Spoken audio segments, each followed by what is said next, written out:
Before starting a new fitness program, you need to have vision for what you are trying to achieve and a support system to help you through the parts when you'll want to quit.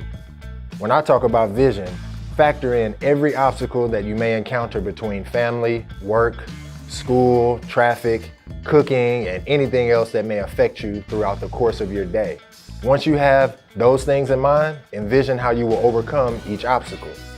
Take some time to visualize how your week will play out before the week starts. What you imagine, you can produce and make a reality. See it and achieve it. Always remember this is an ongoing process. As you begin to achieve things that you thought were only imaginable, move forward with creating a new vision, a new goal, and a refreshed drive to reconstruct this process of achievement over and over again. You also need to find your support system. Who will be your support system throughout this challenge? You will always have the Train Relentless team and its members to support you along the way. Having a solid support team that will not sabotage your efforts is critical. You may choose to spend less time with those who you feel do not or will not be supportive of you during this process.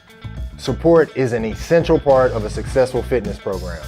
I'm Ben Emmanuel. Until next time, train relentless.